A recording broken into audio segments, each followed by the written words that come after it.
Lord, we count it as a great privilege to be gathered together as your people. Maraming salamat po sapagkat alam namin na hindi lahat ay nagkakaroon ng ganitong pagkakataon. And so we pray that you would guard our mind and our heart pang hindi ito mag-wander sa iba-ibang directions. But we pray, O Lord, that you would capture us, O Lord, ang aming attention sa inyo at sa inyong mga salita. And you are most able, O Lord, to give us that desire to know you and your word and to follow you, Lord, in whatever ways na itinuturo nyo sa amin. Thank you so much, and pray that you would guard my tongue so that I could speak your word in all wisdom and truthfulness, and be thou glorified in all of these things. For in the mighty name of our Lord Jesus Christ we pray. Amen.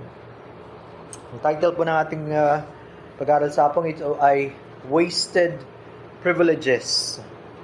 Wasted privileges, or mga nasayang na mga pribilehiyo. Now imagine being the son of a godly father who, though not perfect, he tried to seek God with all his heart. So kung anak ka ng isang ama na makadiyos, di ba malaking bagay na yun? Di ba? So blessing yun kapag pinanganak ka sa isang Christian family and then to be raised up well.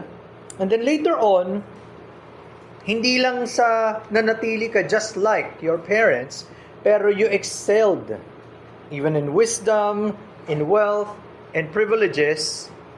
Sino ba naman di matutuwa, di ba? I mean, I think all parents would want their children to do well in life. Kasiyahan natin yun.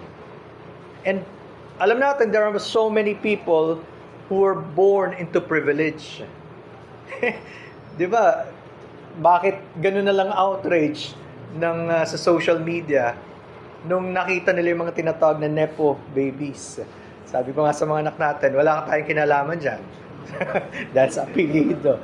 Pero walang problema sana. Even when they flaunted their travels, wealth, luxury, naging problema na expose lahat ng yung mga katiwalian, all of the sins, quote-unquote, of their parents. So, parang yung public, wow, buti pa sila. Ano gano'n, di ba? So, kumbaga, because of the lavish lifestyle, especially if it wasn't gotten from good work or legal means, talaga namang maraming nagagalit. Now, yung pag-aaralan natin, somehow was born into great privilege. At kilala natin, King Solomon. He had that kind of privilege, but probably more than these people na nakikita natin ngayon sa panahon natin. Now, remember, when Solomon was called to become the next king, he was still young. So, hindi niya alam ang gagawin. He did not know what to do. So, he asked a prayer. At sa dami ng kanyang pwedeng hilingin, he asked for that most important thing, which is wisdom. And God was pleased. Sabi sa 1 Kings chapter 3, and in verse number 10, the speech pleased the Lord that Solomon had asked this thing. At yun ang gusto ng Panginoon, to give us wisdom. Why? If you have the proper wisdom, then you can decide well, you can act well, all of the other things will follow. Kaya mahalaga yung kanyang panalangin at maganda yung kanyang puso, yung kanyang damdamin eh. He wanted to lead the people of God well. Diba?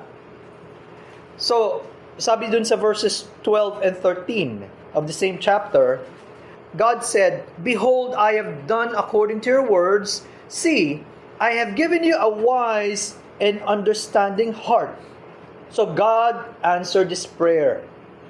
At ang sabi pa, in addition, so that there has not been anyone like you before you, nor shall any like you arise after you. So, not just during his time, but probably after so many years or even before him, no one can compare to that kind of knowledge and wisdom that God gave him. At may bonus pa.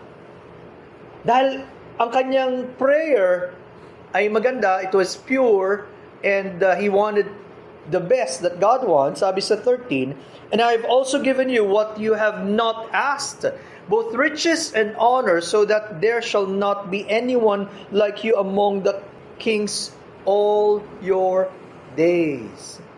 So, in one sense, this is an encouragement to us that God indeed answers the prayers of His people. Especially, di ba, sabi sa James chapter 1, if any of you lack wisdom, let him ask of God who gives liberally to all men, and upbraideth not, and it shall be given him. Gusto ng Diyos yun na magbigay. He's a very, very generous God. At alam din natin that many times God would give more than we're even asking. That's how gracious our God is. And especially in this occasion that we are studying, that was definitely the case. Now, may condition. What was the condition? Sabi sa verse 14, so if you walk in my ways to keep my statutes and my commandments as your father David walked, then I will lengthen your days.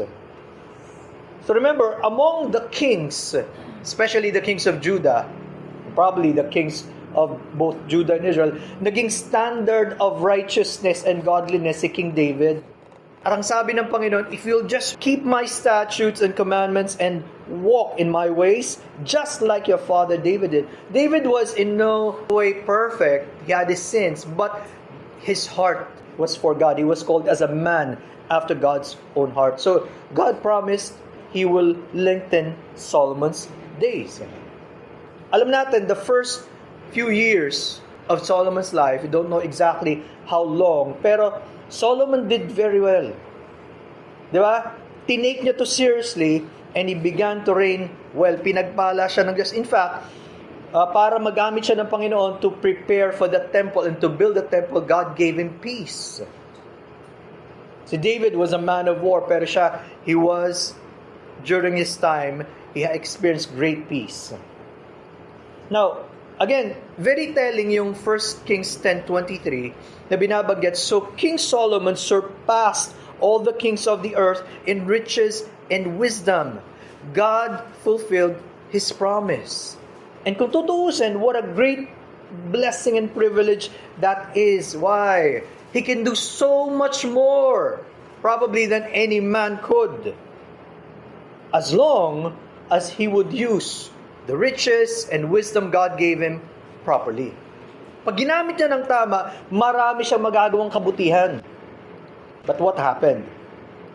Sabi sa 26 of the same chapter, and Solomon gathered chariots and horsemen. He had 1,400 chariots and 12,000 horsemen, whom he stationed in the chariot cities and with the king at Jerusalem. Ito na. Nagsisimula nang lumabas yung character ni Solomon. Paano siya magkamal? And then connect that with the opening statement of 1 Kings 11, but, alam nyo na agad, pag nakita kayong but, there's already a change. And in this case, okay lang yung but Kung ang pinanggalingan, if you came from a bad situation, and then there was a change, naging mabuti. But the problem is, he came from a very, very good situation, but, eto na, alam nyo, there's danger here. It was getting worse for Solomon. Anong sabi doon sa 1 Kings 11:1? But King Solomon loved many foreign women, as well as the daughter of Pharaoh, women of the Moabites, Ammonites, Edomites, Sidonians, and Hittites. Mabasa mo pa lang o marinig mo yung mga names na yun, alam mo nang they were the enemies of Israel. Mga pagan nations. Pero pinag-isipan ko to, at one question came to my mind, who has the capacity to love so many women? Sino bang may kakayanan na magmahal ng ganun? Because God said, we only have one heart. That's why we are to love Him above all, and then our neighbors ourselves. Pero hindi mo pwedeng hatiin yan into 1,000 pieces. Unbelievable. At hindi lang basta women, He loved foreign women. Ibig sabihin, from those countries that did not know the Lord. Sabi sa verse 2, from the nations of whom the Lord had said to the children of Israel, You shall not intermarry with them, nor they with you. Very, very clear command from God. Huwag kayong magpapalitan ng mga asawa, lalo sa mga bansang yun, na walang takot sa Diyos. Why? Why was this an important command? Surely they will turn away your hearts after their gods. Diba? As the Lord said, for where your treasure is, there will your heart be also. Kung ano yung pinapahalagan mo, susunod ang puso mo. And that's where the problem lies. Solomon did not even consider the word of God seriously. Hindi niya sinabing, yes, Lord, I'll follow you. I know your command. I'll try to do what you want and avoid what you want me to avoid. Hindi ganon. In fact, susunod na mga words, sabi, Solomon clung to these in love. He did not just love them, he clung to them. Para bang, di ba, yung kapit na kapit. Parang kapit ako. Napakahigpit. Ayaw niyang bitawan, doesn't want to release them. Again, which proves no one has the capacity or the ability to go against God's commands and leave unscathed. Hindi po pwede na pipiliin mong sumuway sa Diyos at walang mangyayari sa anything negative. May kasabihin tayo, di ba? You cannot sin successfully. God would not allow that. Not even from the wisest and the richest man on earth at that time. Hindi kaya, kahit sino mang tao. Again, if we think of the great privileges God gave Solomon, all should be well. Pero hindi niya ginamit to the fullest those privileges. Instead, he became full of himself and he surrounded himself with so many other things and so many people, even those that God forbid. Yun ang problema. Pag puno na tayo ng sarili natin at pinaligiran natin ng sarili natin ng bagay at mga tao na ayaw ng Diyos, again, that would be our downfall. Pero I could imagine, it did not happen overnight. Imposible naman na biglaan yan. Little by little. In fact, as I was reading Kings, 1st and 2nd Kings, nakita ko isang factor. It was legal at that time, and of course, David was a man after God's honor. Pero David also had many wives during his time, but not as many as Solomon. Diba?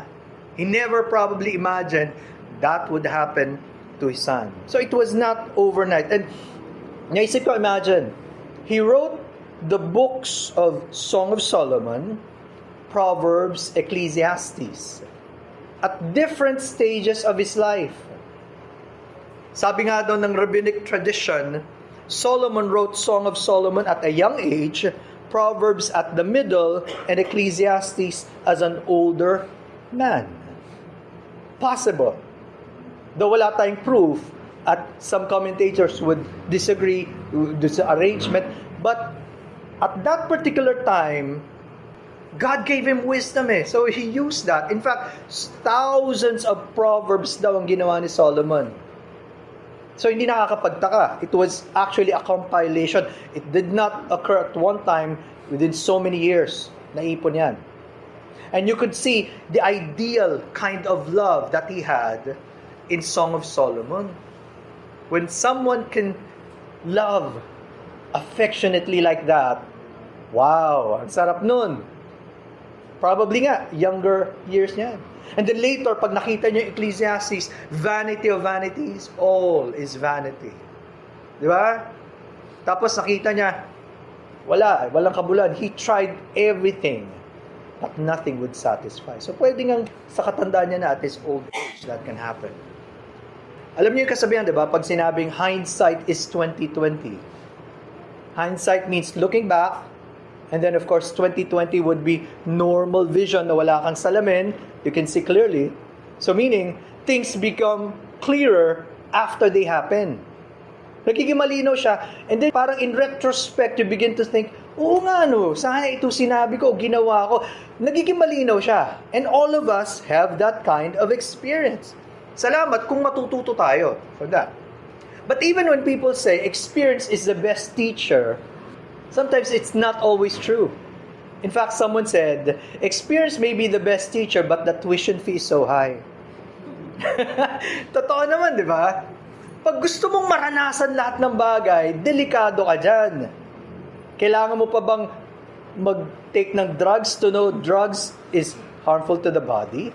Diba? Kailangan pa bang mag-smoke o maging gambler o kaya to be an alcoholic para sabihin mong masama? No! It's already there. At we can learn from other people. Kaya nga yung wise person can learn from his experience, pero the wiser person can learn from other people's experience. Especially when we learn from the Word of God. Ang daming principles, wag nating baliwala. And in fact, alam naman natin, they were given as examples for our learning.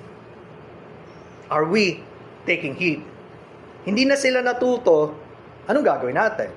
Huwag nating hayaang na history would repeat itself simply because we are too stubborn to learn. Ang dami ng lessons na itinuro ang Diyos. But the problem again is that Solomon did not seem to care. He did not learn from God's commands and he did not intend to follow God's commandments. Bakit? Centuries before, during the time of Moses, isinulat na to the detail ng Diyos ang pwedeng mangyari sa isang haring ganon.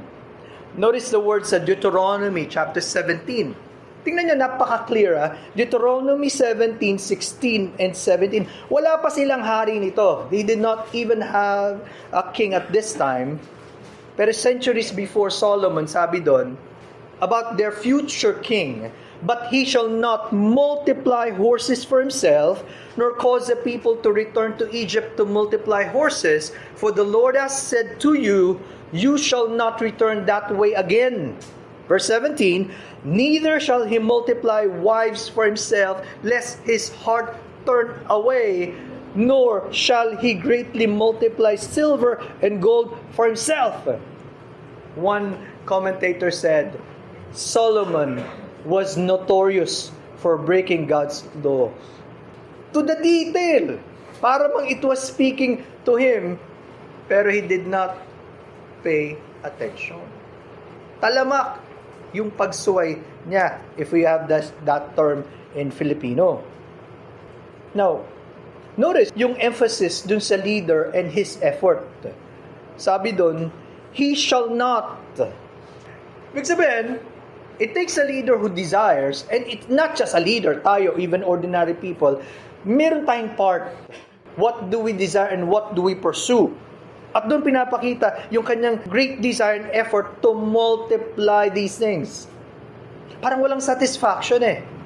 Parang one isn't not enough, two maybe, but more.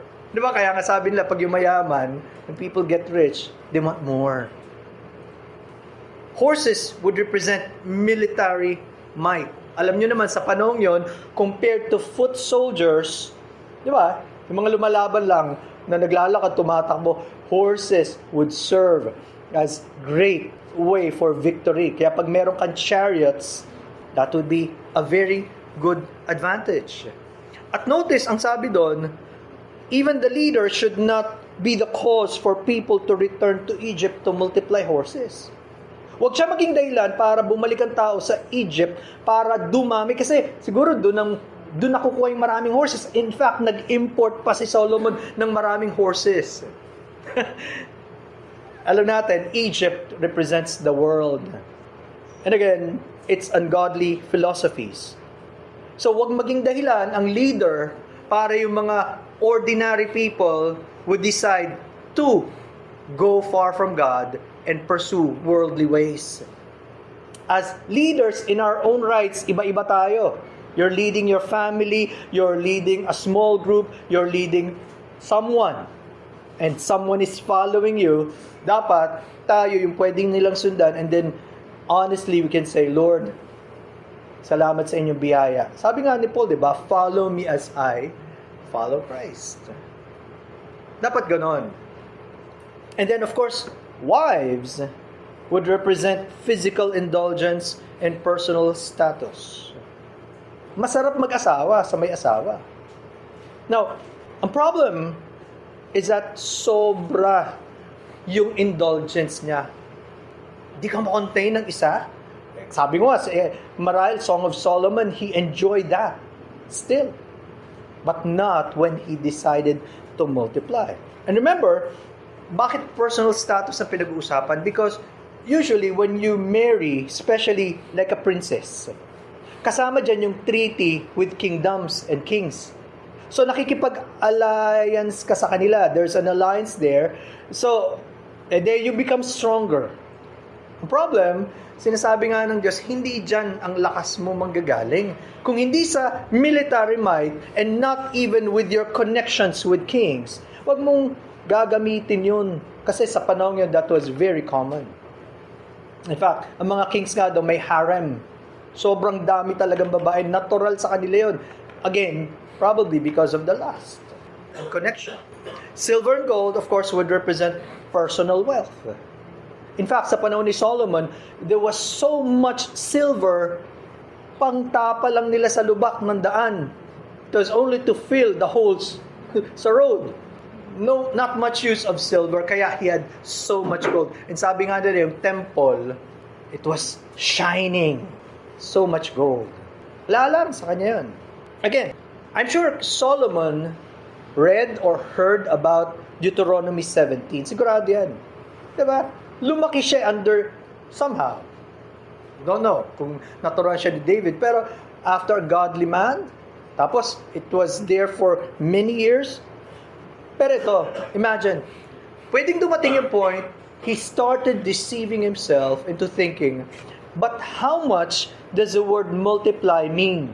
Ano ba ibig sabihin pag sinabing, do not multiply for yourself? I'm sure it does not mean multiplying it twice or even thrice. Medyo, ano yan, relative. Depende sa yan. Kaya nga sabi nila, the more money you have, the more relatives you have. Diba? Dumadami din ng kamag-anak. Pero sabi niya, depende na yun sa tao. Kaya ko to, I can do this. Obvious, again, looking at the story, very, very excessive. 1 Kings 4:26 says, he had 40,000 stalls of horses. Saan mo gagamitin yun? Again, there was no war. 1 Kings 11:3, again, 700 wives, 300 concubines. Sabi ko nga, makikita mo pa ba sila once a year? Parang no more time for each one. 1 Kings 10:23, he surpassed all the kings of the earth in riches. Now, no problem talaga if the Lord gave him that. Ang problem, yun nga sabi, he shall not multiply. Siyang nag-pursue. That was the desire of his heart. And dumating siya sa point, he deceived himself into thinking, wala namang masama sa ginagawa ko to add. Di ba gano'n naman, sa una, nagdagdag ka ng konti. Pangalawa, more pa nga. Paano aabot ang isang tao, kagaya ng di ba, isang family ngayon, under scrutiny, 40 luxury cars or even 80 or more? Saan mo lahalagay yun? Magagamit mo ba yun? Sabi nga nila, you can ride one car at a time. You can sleep in one bed at a time. Ba't mo kakailanganin yun? Di mo kakayanin yun. At alam naman natin, familiar kayo sa Jeremiah 17:9. Alam niya, di ba? The heart is deceitful above all things and desperately wicked. Who can know it? Sa NLT, ang pagkakabanggit, the human heart is the most deceitful of all things and desperately wicked. Who really knows how bad it is? Kailangan alam natin ang ating sariling strengths and weaknesses. Kaya nga sabi ni Paul kay Timothy, know thyself and the doctrine. Bago pa niya ma-i-apply yung salita ng Diyos, kilala niya sarili niya. We should know our own weaknesses and tendencies. Pag hindi, we will also fall into that trap that many have already fallen into. Babagsak din tayo. Sabihin natin, hindi mangyari sa akin yan. That's a downfall. Diba? Yung yabang eh. Binanggit ko sa aming Sunday school at sabi ko sa mga men, no man is capable of handling so much even if we think we can. Walang ganung tao na sobrang may capacity, Superman, Superwoman. Kahit ganun, may kahinaan eh. May weakness pa rin eh. Walang ganun. Kaya dapat alam natin hanggang saan lang. Kaya nga si Spurgeon, known as the Prince of Preachers, because of his so many sermons, which actually was printed every week after he delivered, medyo ayusin niya with his stenographers, and then it would be published. For 60 years, they printed his sermons even after he died. Kaya nga sabi, he has the most number of books pagdating sa mga messages compiled.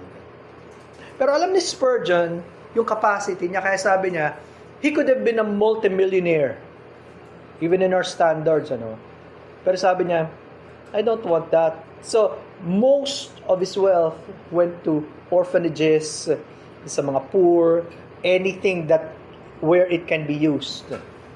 At parang similar line din, nung narinig ko si John Piper, kasi nga, marami siyang mga books. So sabi niya, yung mga royalties lang ng books, he could easily be rich. Pero ang ginawa niya, nagkaroon siya ng foundation to the point, you will handle all of this. I'll get only what I need, and then the rest, I want God to use it. Alam niya yung kanyang capacity at kahinaan. And each of us should know hanggang saan lang tayo. Ang problem, maraming tao, they don't know hanggang saan lang sila. So these are good examples of those who knew their limits. We should pray for ourselves, for our brethren, for our church. Diba? Maraming nahulog sa ganyang trap. Kaya nga in one sense, maganda yung prayer ni Agur in Proverbs 37 hanggang 9. Alam niyo to eh. Sabi niya doon, Proverbs 37 hanggang 9, 2 things I request of you. Deprive me not before I die. Remove falsehood and lies far from me. Give me neither poverty nor riches. Feed me with the food allotted to me, lest I be full and deny you and say, Who is the Lord? Or lest I be poor and steal and profane the name of my God. Unang kahilingan niya, Lord, help me to be honest, not to live in lies. Because God is the God of truth. Gusto niya yung totoo lang. And then, sabi niya, help me to learn the balance. Lord, bigyan niyo ako ng sapat sa aming family, sa sarili ko at sa aming family, para hindi naman kami sobrang walang-wala, pero enough for the needs. Pero baka kasi pag sumobra, di ba, that's a danger. When you don't have any need, feeling mo, di ba, wala kang need, you will forget that you need God. At sabi nga, baka dumating yung time, lest I be full and deny you and say, Who is the Lord? Danger yan. Or, sabi niya, lest I be poor and steal and profane the name of my God. So, sobrang hirap. Baka naman sisihin ko kay Panginoon. How much is enough? God knows. And we should know. Kaya nga, that balance is very, very crucial. Again, iba-iba tayo ng capacity. We have different capacities. Some can take more, just like Abraham and David, and hindi makukorrupt ng kanilang mind and heart. Just pa rin. And then they'll be willing to give more. Some, nadagdagan lang ng konti, nag-iba na. Diba? Kaya nga tanong ko sa mga anak ko, nag-devotion kami, nababago ba ng kayamanan ang tao? Does wealth change a person? Sabi natin, yes. Actually, the answer is no. It only magnifies who the person is. Pag ikaw greedy, you'll want more. Nagsimula ka sa pagkuha ng pen na hindi sa'yo, di ba, yung may mga paper clips, later, lumalaki yan. Paano tayo nasa scandal ngayon? Because walang temper, and they did not know. Di ba? Yung sin na yun in the sight of God. So, ang point is, dapat lahat tayo, alam natin, ano ang tama para sa atin. For one person, it's still okay to be so blessed at huwag tayong mainggit because that's what God allotted to them. I hope they can use it well. Sa iba naman, less, pero masaya pa rin. They're still happy even if they have less. Praise be to God. We have everything. Basta mahalaga, we know who we are in Christ. We are still complete in Him. Proverbs 4:23 is a good reminder. Ano yun? Ano daw dapat nating unahin? Proverbs 4:23, above all else, guard your heart, for everything you do flows from it. yung center ng pagkatao natin? Is it really God and Lord Jesus Christ who is the center of our being? Siya ba talaga? In all honesty, without any pretense, is He truly yung heartbeat natin? Or is there something else or someone else na mas mahalaga na? When that time comes, you should immediately come to God and ask, Lord, search my heart and know me. Try me and know my thoughts and see if there be any wicked way in me. Lead me into the way everlasting. Yun ang way to keep and guard ourselves from those temptations. But at the same time, when we ask, Lord, please, if you can bless me and I would want to use it, pwede yun. Diba? It can still be a blessing to others for the furtherance of God's kingdom. But we need time with God to always pray, to always seek the Word, to be filled by the Spirit para magamit natin yun. Wala tayong capacity on our own to do those things without the help of God. Sabi sa Ephesians 1:3, we have been blessed with all spiritual blessings in Christ. We're already complete in Him. So, what more can we ask? Maybe God has more plans for us to do. Let's seek Him and His plan and to follow Him. Maybe, sabi ng Diyos, ops, there's something too much, medyo hinay-hinay ka lang, stop a little, di ba? Or reassess yourself. Ganon. Let's take time with the Lord. Let's become wise stewards of what God has given to us in this life, going to eternity. And may God have all the glory. Ano man ang ma-accomplish, sana huwag tayong mapalayo, but more so, palapit pa sa Kanya. Let's pray. Mighty Father, maraming salamat sa kabutihan niyo sa amin because you are reminding us, O Lord, totoo nga po, it is really the state of our hearts that is primary. Dahil kung ang aming puso ay malayo sa inyo at ito ay matigas at hindi na tumatanggap ng inyong salita, then we are on the road to falling. Pero Panginoon, we pray that you would show us even those little things na hindi namin napapansin. And please teach us, O Lord, every step of the way so that we would truly bring you all the glory, the honor, and praise that you deserve. Bless your people and guide us as we depart from this place. For the Lord Jesus' name we pray. Salamat po.